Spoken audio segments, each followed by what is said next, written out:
Bonjour, bienvenue dans votre cours de MQ. Mon nom est Benoît Lafont et aujourd'hui en MQ, c'est le bloc 9, donc les mesures de position, la cote Z et la loi normale centrée réduite.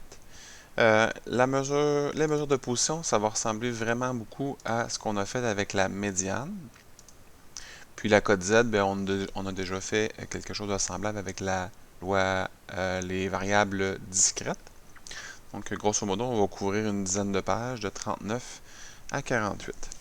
Préparez-vous, c'est le dernier segment sur la loi normale centrée réduite qui risque d'être le plus long et le plus compliqué aussi. Donc, on se lance. Les mesures de position, ce sont les mêmes. Donc, on a les quartiles, les quintiles, les déciles et les centiles avec les mêmes symboles. Ça va ressembler vraiment beaucoup à ce qu'on a fait avec la médiane. Donc, ça sera peut-être un bon moment de consolider vos acquis à ce moment-ci. L'interprétation, on estime que le pourcentage associé à la mesure de position qu'on recherche, puis avec le haut plus toujours.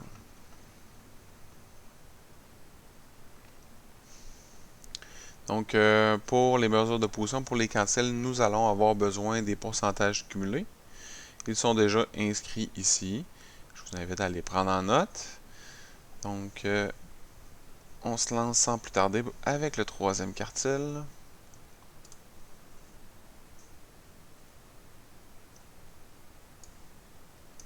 Donc, la première étape, ça va être de se construire pas un polygone, mais un histogramme, une esquisse d'histogramme. C'est ce que je vais faire à l'instant. Donc, je vais faire une pause le temps que je fasse cette esquisse-là. Donc, voilà, j'ai terminé. Donc, j'ai fait les 4 premières classes, c'est ce que j'avais besoin pour mon graphique. Et là, on se rend compte qu'on atteint 75%, qui est associé au troisième quartile. Ça, on l'atteint ici entre 8h et 9h. Donc, notre médiane va être quelque part là-dedans. Pas notre médiane, mais notre troisième quartile.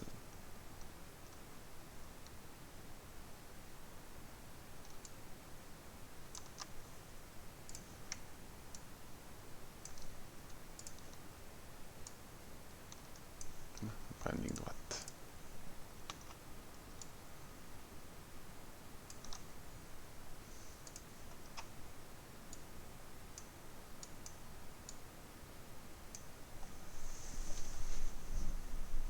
On va aller chercher la surface ici entre 8 et Q3.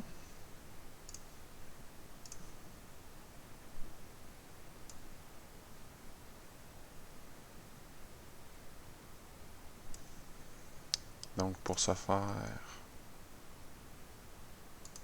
on va faire 75% moins 8,2 moins 15,8 et moins 28,2%. Et ça donne 22,8.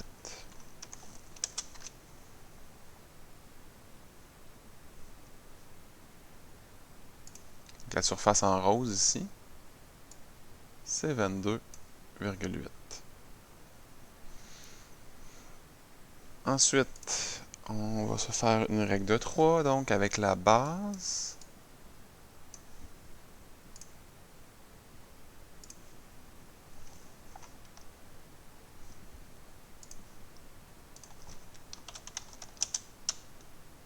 Et la surface. Donc, la proportion qu'on connaît, c'est que 1 de base, entre 8 et 9, ça correspond à 36,8. Et nous, ce qu'on cherche à avoir, c'est une base de longueur B qu'on peut retrouver ici.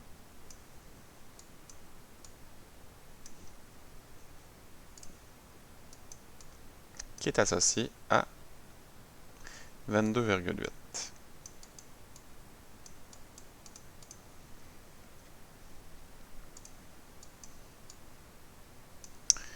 Donc B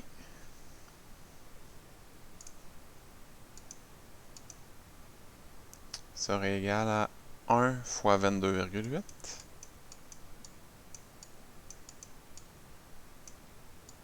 Divisé par 36,8.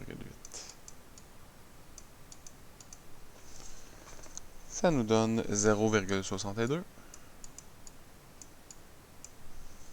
Et là, on peut calculer la médiane en faisant 8 plus 0,62.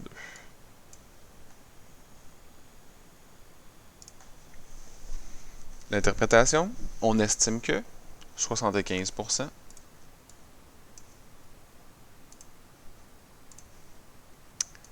de l'ensemble des Canadiens consacrent au plus 8,62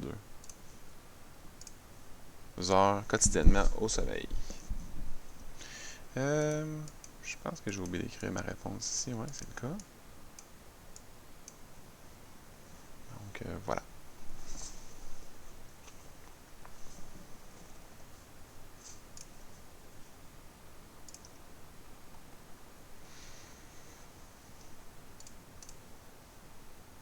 Donc, j'ai oublié de mettre ça en blanc. Pour trouver le 89e centile, donc la donnée qui correspond à 89%, donc on se rend compte ici que pour le cumuler, 89%, on l'a directement ici. Ce qui fait en sorte que,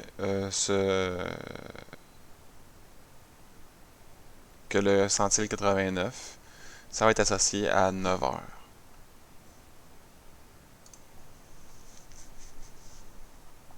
De la même manière, à quel centile correspond 7 heures? Donc 7 heures, c'est 24e centile.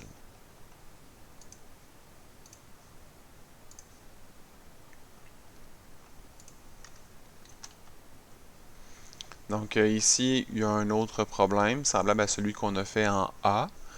Je ne le ferai pas ici, je vous invite à le faire. Je vous donne la réponse. La réponse, elle est ici. Donc 7,57 heures. Si vous voulez avoir plus de détails, ben, vous pouvez aller dans les notes de cours complétées qui seront disponibles bientôt sur Teams. Sinon, vous venez me voir, je pourrais vous aider à le faire si vous avez des difficultés particulières. Je passe maintenant à la code Z. Donc, on a ici un problème. Donc, les formules sont les mêmes qu'avec la variable discrète. Donc, supposons que pour un cours de MQ, la moyenne est de 75 avec un écart type de 15. Et qu'en psycho, la moyenne est de 75 avec un écart type de 5%. Il faut calculer ici les codes Z d'un étudiant qui a obtenu 90 en MQ et 95 en psycho.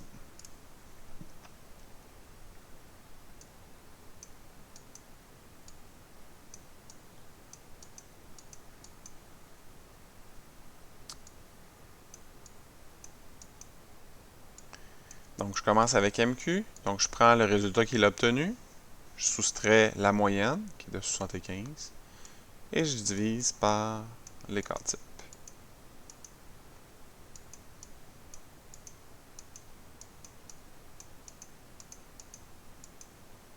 Ça lui donne une cote Z de 1.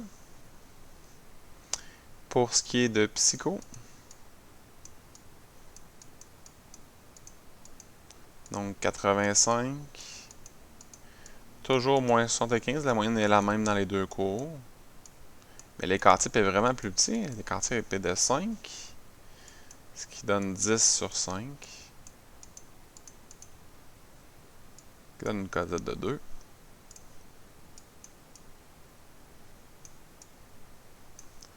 Donc, on peut dire que l'étudiant se démarque davantage dans son cours de psychologie. Donc, il y a 2 écarts types au-dessus de la moyenne pour psycho. En MQ, il y a seulement un écart type.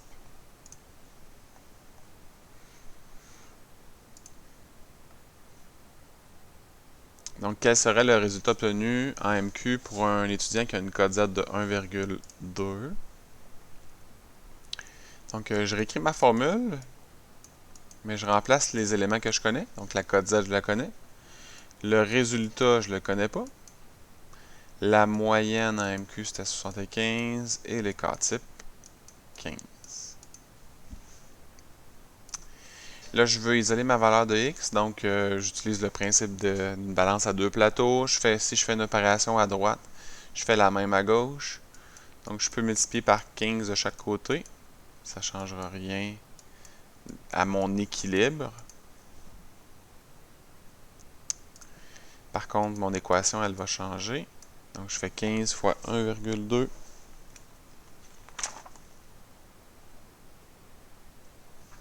Ça me donne 18.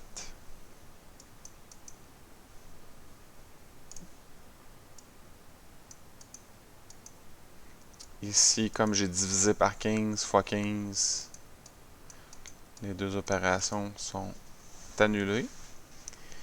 Et il va me rester à additionner 75 de chaque côté.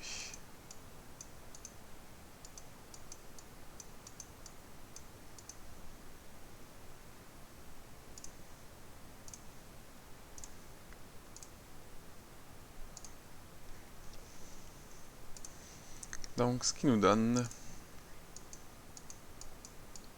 83. 93.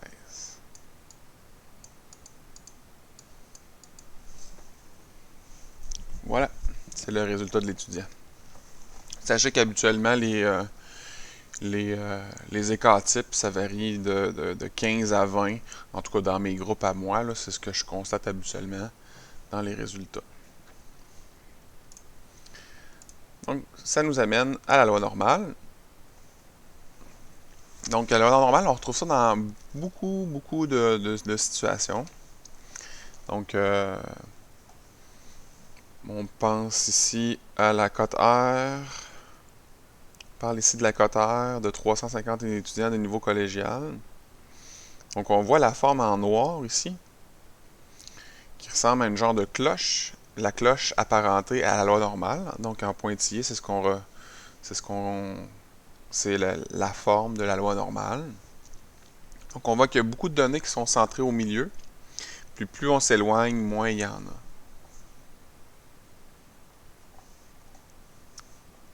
Donc, dans la réalité, cette cloche-là n'est pas parfaite, c'est-à-dire que notre distribution a rarement cette forme-là exactement. Par contre, lorsqu'on arrive pour généraliser, c'est un très bel outil pour généraliser, pour représenter nos données. Donc, c'est pour ça que c'est étudié beaucoup dans le cadre de ce cours-ci.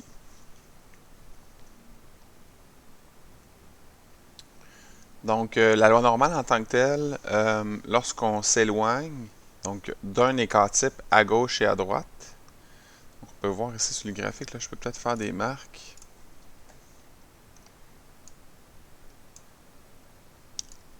Donc, entre ces deux données-là, d'un écart type à gauche et à droite de la moyenne, on retrouve environ 70% des données, donc 68,26%. Et lorsqu'on s'éloigne un peu plus à deux écarts types, on tombe à 95,44. Et à trois écarts types, ben là, c'est tout près de 100%. En fait, c'est très rare des écarts types, pas des écarts types, mais des valeurs qui pourraient dépasser là, trois écarts types d'un côté comme de l'autre. C'est excessivement rare. Juste spécifier que ces pourcentages-là aussi correspondent à la surface ici qu'on retrouve. Donc, je peux peut-être là. Cette surface-là ici. Là. Voilà.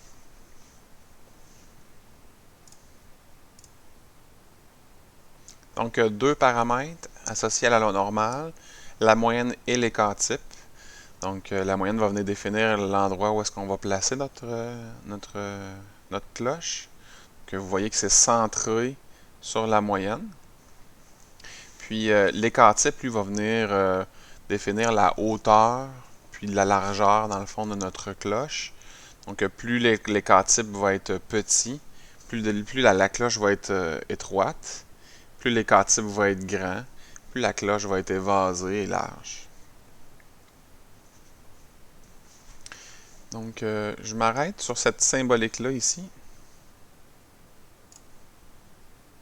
Donc, qu'est-ce que ça veut dire tout ça? X, c'est le nom de notre variable. Donc, c'est son symbole, si on veut. Le symbole, wow. Je vais l'agrandir encore. Je vais faire plus de place. Le symbole avec la petite vague, ça signifie suis. Donc, du verbe suivre. Et là, la parenthèse qui est ici, c'est pas une multiplication comme on retrouve en mathématiques. C'est vraiment une parenthèse dans laquelle on va pouvoir définir des paramètres. Donc, c'est deux données qui sont associées à cette loi normale-là.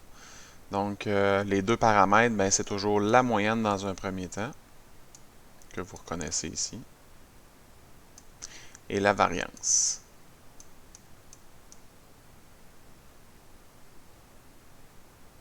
qui est l'écart type au carré. Donc, c'est la façon standard, la norme pour utiliser cette notation-là.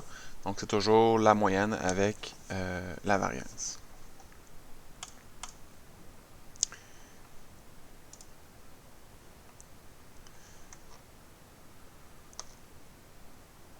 Donc, quelques propriétés de la loi normale.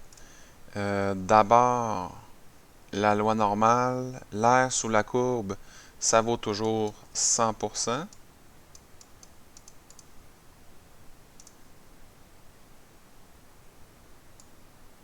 Donc, ce qu'on retrouve ici.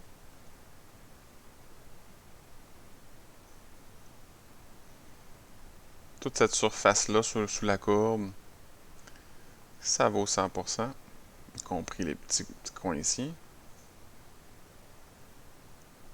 Puis sachez aussi que la courbe, elle se prolonge à l'infini. Donc elle s'approche toujours de l'axe ici sans vraiment l'atteindre. Puis malgré ça, l'air qui est en dessous de la courbe, c'est un air qui est fini. C'est une quantité qui est finie, c'est pas une quantité infinie. Donc voilà. Chaque moitié de la cloche vaut 50%.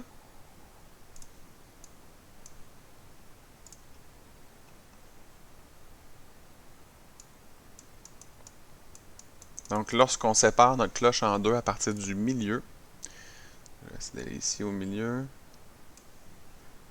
et ici au milieu, on retrouve d'un côté, on a 50%.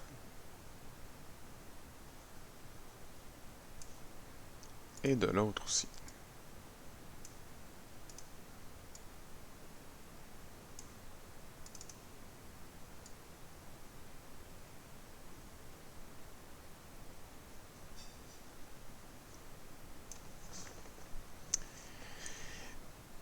Voilà pour ça. Donc 50% de chaque côté.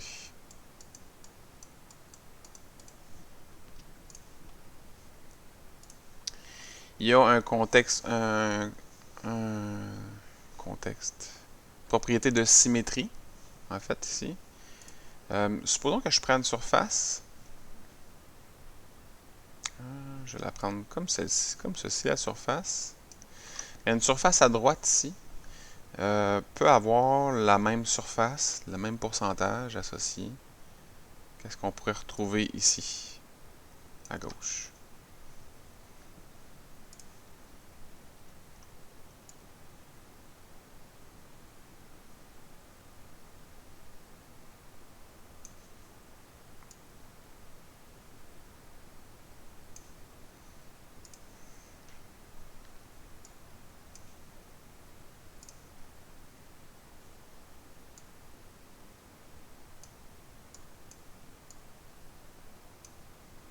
Donc, c'est la même surface ici qu'on peut retrouver, d'un côté comme de l'autre, en pourcentage, bien entendu.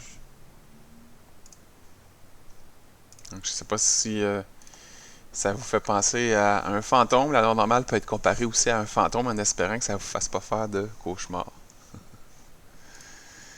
Donc, on poursuit. Loi normale centrée réduite, c'est la loi normale où la moyenne est égale à 0 et l'écart type est égal à 1. C'est une loi très importante parce que c'est à elle qu'on se réfère, peu importe la loi normale qu'on va avoir avec les moyennes et cas-types quelconques. Donc, la façon de la noter, c'est Z, parce que dans le fond, à ce moment-ci, lorsque la moyenne c'est 0 et les cas-types 1, la variance aussi va donner 1 en passant. Donc, 1 au carré donne 1, donc variance de 1 également. À ce moment-là, on se retrouve avec une code Z. Dans le fond, les valeurs des variables, c'est la même chose que la code Z. On a comme un lien direct à ce moment-ci. Donc, pour ça, dans le fond, pourquoi c'est une loi importante, celle avec moyenne 0 et cas-type 1? C'est parce que on va pouvoir utiliser cette loi-là pour toutes les autres lois normales. Donc, ça, les autres lois normales, ceux qui n'auront pas une moyenne de 0 et une cas-type de 1, ça va venir après l'évaluation de la partie 2. Donc, pour le moment, on se concentre sur la centrée réduite, donc 0, 1. Mais plus tard, on va voir d'autres types. Mais on va toujours revenir à la loi normale centrée réduite pour faire nos problèmes. Donc, pour ça, on va avoir besoin d'une table de loi normale, que vous retrouvez dans vos notes de cours ou dans votre cahier de tables et de formules. Donc, je l'ai sorti ici, mon cahier de formules et de tables. Donc, la loi normale, on la retrouve juste ici. Donc, comment elle fonctionne, cette table-là? En fait, il y a deux choses. Il y a une surface, qu'on peut voir en gris, et il y a une code Z, qui est la code ZA. Deux choses qu'on peut associer l'un à l'autre. Donc, la code ZA, elle est donnée dans notre tableau par la première colonne.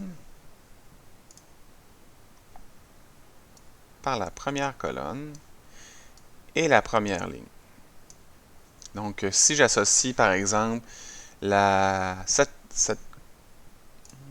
elle est comme ça ici, 0,5, ici, là, avec, je sais pas, je vais y aller avec celle-là ici, 0,06, ça m'amène à un pourcentage, en fait, qui est exprimé en nombre à virgule ici, mais qu'on peut transformer en pourcentage assez facilement en multipliant par 100. Donc, on va pouvoir dire que la code Z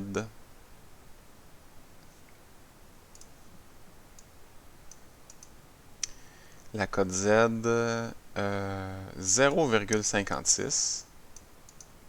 Donc, comment j'y arrive? Je prends ici, dans la première colonne, 0,5, 0,06 ici pour la première ligne. Ça nous donne, lorsque je les additionne, 0,56. Et ça, je peux l'associer à 21,23%. Qui revient au même que 0,2123, bien entendu. Donc, c'est comme ça qu'elle fonctionne, la table. C'est un peu ça que vous devez apprendre à utiliser, c'est cette table-là. Donc, pour apprendre à utiliser cette table-là, nous allons avoir des problèmes. Donc, des exemples. Donc, si on commence avec cette affirmation-là ici, donc on va définir un peu ce que c'est. Le P vient de proportion, de pourcentage. Donc, on cherche une proportion, un pourcentage. Des codes Z qui sont entre 0 et 0,21. Donc, Z est plus grand que 0 et Z est plus petit que 0,21. Donc, on va représenter ça ici, ce pourcentage-là, graphiquement, sur notre graphique de la loi normale. Donc, la première chose à faire, c'est identifier notre axe. Donc, l'axe horizontal ici, c'est l'axe des Z. Et en plein centre ici, on a notre moyenne. Puis, pour la loi normale centrée réduite, c'est 0 toujours.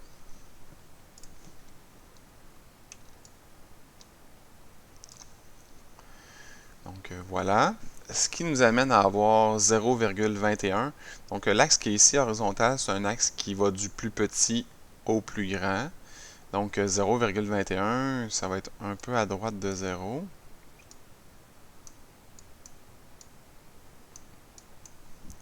Juste ici. Je vais me faire un trait à partir de ce 0,21 là pour définir la surface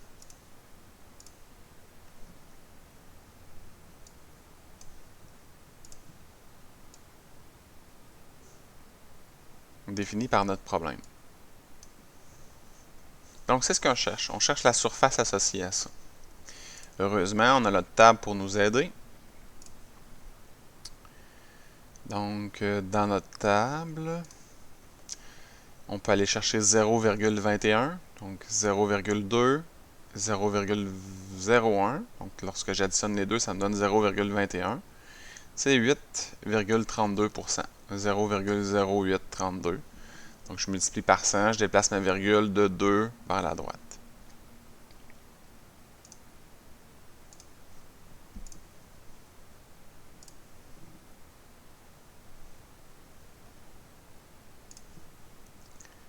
Donc, ici, on a 8,32%.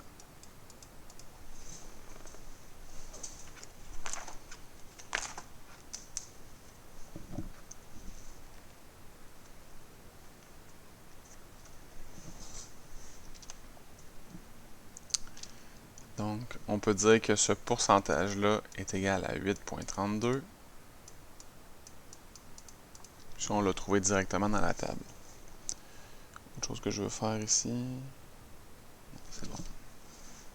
Je peux venir ici juste. Si vous n'êtes pas à l'aise avec les pourcentages et les nombres à virgule, là, tiens, je vais l'écrire ici. 8,32%, c'est la même chose que 0,0832.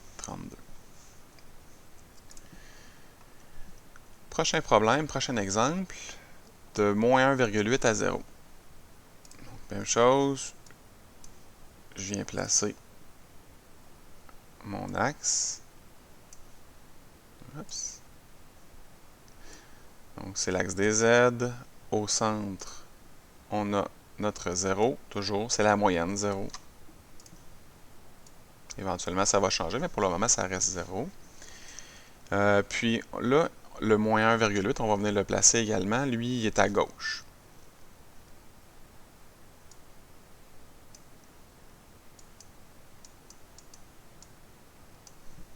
Ce qui nous donne une surface semblable à celle-là.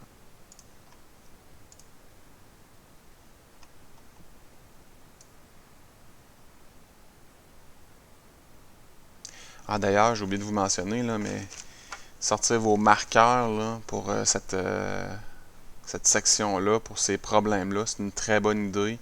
Bien visualiser vos problèmes pour bien faire des démarches, pour expliquer votre démarche aussi. Là, la couleur peut vraiment vous aider. C'est ce que je fais. Donc, cette proportion-là recherchée, des codes Z entre moins 1,8 et 0, c'est celle-ci. Là, notre table, lorsqu'on l'analyse, ben, ça ne nous donne pas une surface à gauche. Par contre, une surface à droite peut être équivalente à une surface à gauche si on a les mêmes, si on a une symétrie. Donc, la symétrie, on peut la faire ici, dans notre problème, avec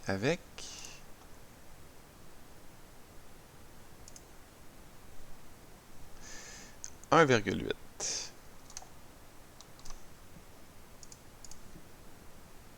Donc là, je fais à peu près à la même hauteur.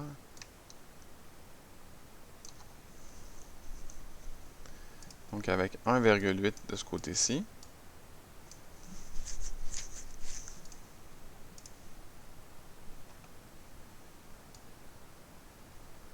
On retrouve une surface qui, elle, va être la même que l'autre ici.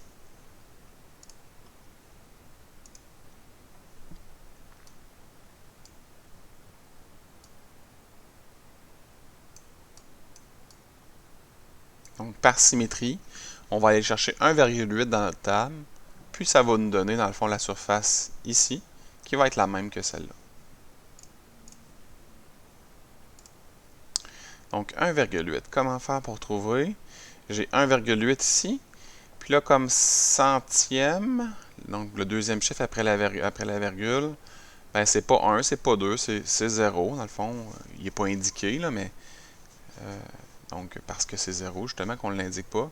Donc, à ce moment-là, le pourcentage recherché, c'est 46,41.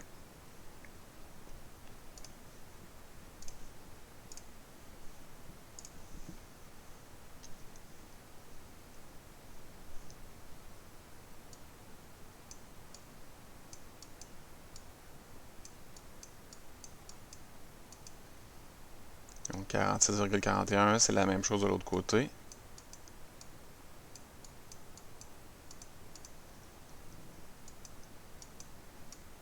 Donc, le pourcentage recherché, c'est 46,41.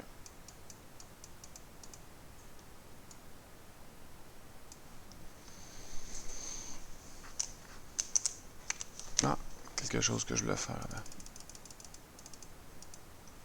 En fait, je vais juste venir écrire ici que ce pourcentage-là, c'est le même que celui situé entre 0 et 1,8. Donc, c'est ce que j'ai fait graphiquement ici. Puis, celui-là est égal à 0,4641.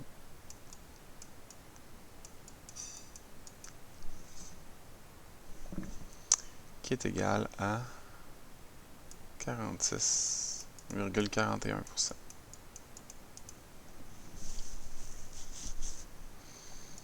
Donc, je ne sais pas si ça va marcher, là, mais je vais essayer ça. Tiens. Donc, la surface en jaune ici, c'est celle-là ici. La surface en rose, c'est celle-ci. Voilà pour le deuxième exemple. J'espère que vous commencez à comprendre. Donc là, ici, un problème encore plus difficile, si on veut plus d'éléments.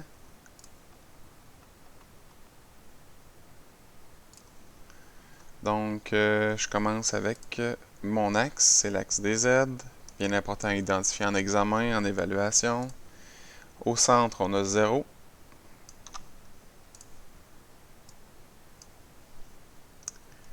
On a moins 1,62 ici.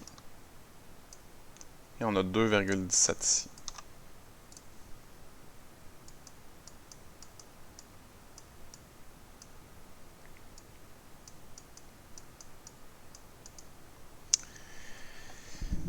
Donc, ma surface est comme séparée en deux avec le 0 ici. On va s'en servir de ce 0-là parce que justement notre table, elle, part à 0. Donc, je vais faire deux surfaces de deux couleurs différentes. Première en jaune ici. Deuxième en rose.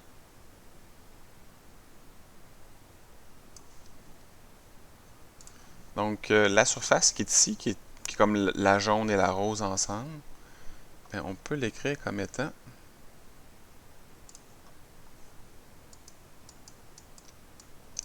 le pourcentage des codes Z entre moins 1,62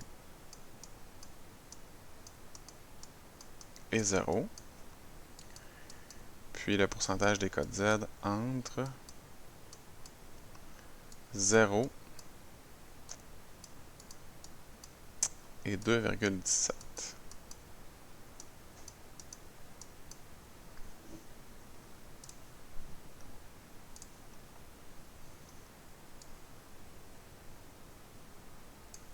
Donc, ça, c'est la surface en jaune et la surface en rose, c'est représenté par cette notation-là. Donc, celle en rose, ça va, c'est notre la table directement. Par contre, celle en jaune, il va falloir aller chercher celle associée à 1,62, puis par symétrie après ça déduire. Donc, je vais la transformer, cette surface-là, en jaune.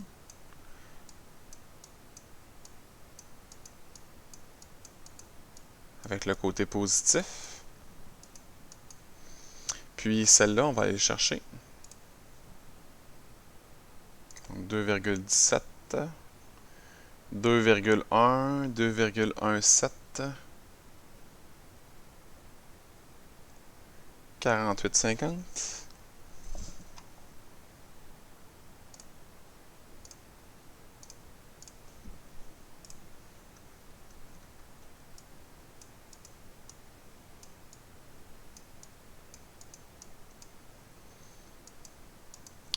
Puis le 1,62, lui, est associé à 1,6, 0,02, 44,74.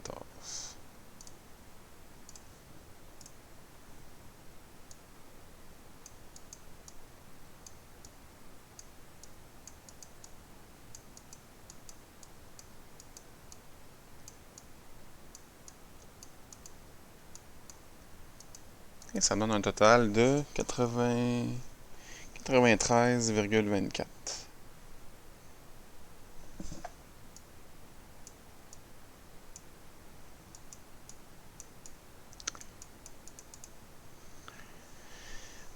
Donc voilà. Voilà. Je poursuis. Il me reste 3 ou 4 numéros. Plus que ça, il nous en reste encore 6. On lâche pas.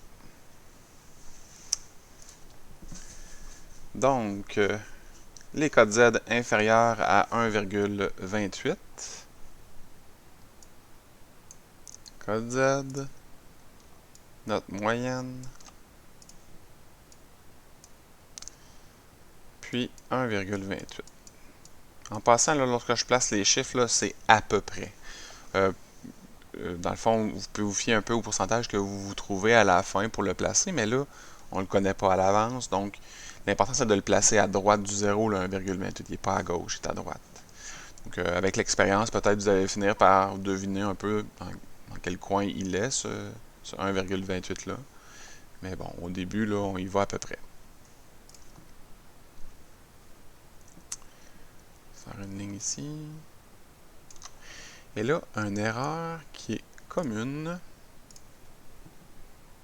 c'est d'identifier la surface ici, la proportion recherchée là, des cosaines inférieures à 1,28, de s'arrêter au 0.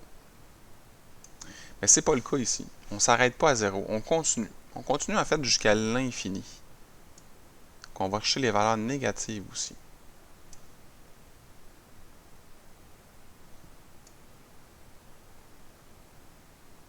Donc ça se poursuit partout, jusqu'à l'infini. Et là, comment faire? Ben, il y a une petite astuce qu'on peut faire, qu'on peut utiliser. C'est le fait que la moitié, dans le fond, de notre surface, c'est 50%.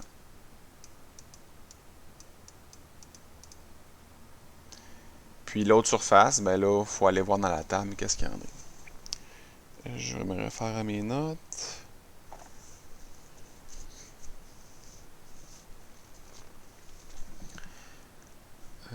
Je veux juste...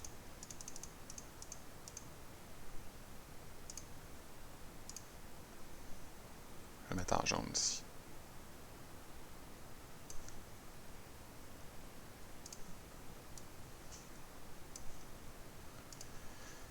Voilà.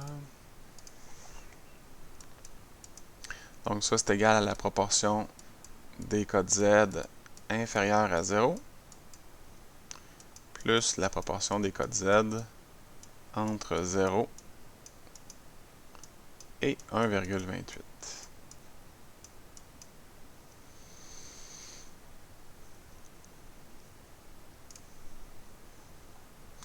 Donc celle-là ici, c'est pas dans la table.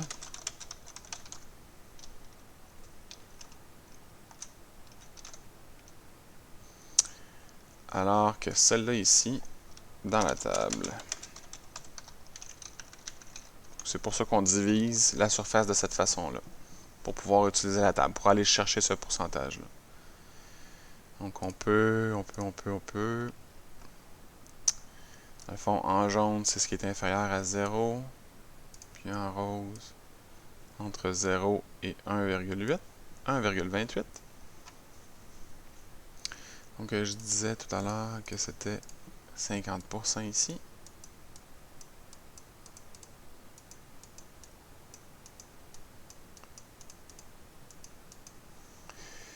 plus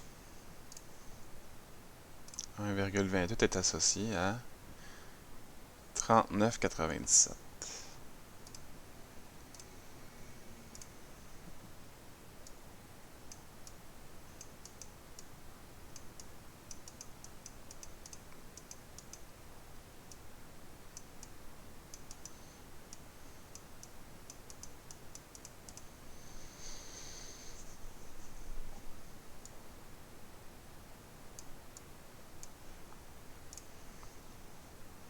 Donc 89,97. Voilà la réponse.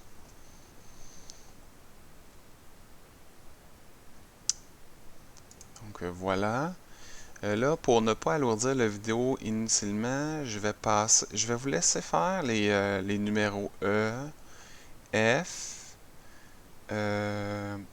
G, H, je vais en parler avec vous, mais je ne les ferai pas non plus. Puis le I non plus, je ne le ferai pas avec vous. Ce que je vais vous inviter à faire, c'est d'aller voir les notes de cours complétées à ce moment-ci. Donc, les notes de cours complétées, les démarches sont faites en entier, très détaillées, avec de la couleur et tout. Donc, je vous invite à aller voir les astuces qu'on peut trouver à cet endroit-là. Vous pouvez peut-être les faire un peu avant par vous-même. Je sais que c'est une étape que les étudiants aiment bien découvrir un peu par eux-mêmes. Aller voir les petites astuces qu'on peut utiliser. Ça se déduit assez bien avec la logique. Si c'est pas une de vos forces, ce genre de schéma-là, puis de logique-là, n'hésitez pas à aller voir mes démarches pour avoir plus de détails. Donc, je veux juste attirer votre attention sur les numéros G et H. Donc, on parle de la proportion des codes supérieure à 2,04. Donc, ça se traduit en symbole de la manière suivante.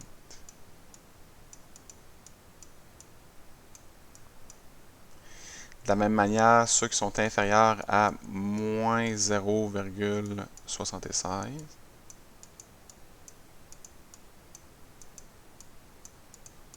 Ça se traduit de cette façon-là. Puis finalement, ça est situé entre moins 2,89 et 1,74. Ça se traduit en symbole de cette façon-là.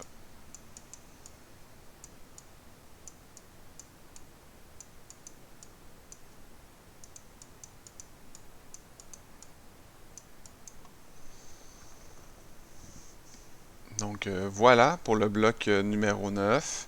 N'hésitez pas, si c'est un élément qui vous cause des ennuis, qui soulève plus de questions que de réponses, n'hésitez pas à venir me voir sur Teams. Je vais être disponible pour répondre à vos questions sans faute. Sinon, je vous souhaite une bonne fin de journée, puis on se retrouve bientôt en classe ou dans un prochain vidéo.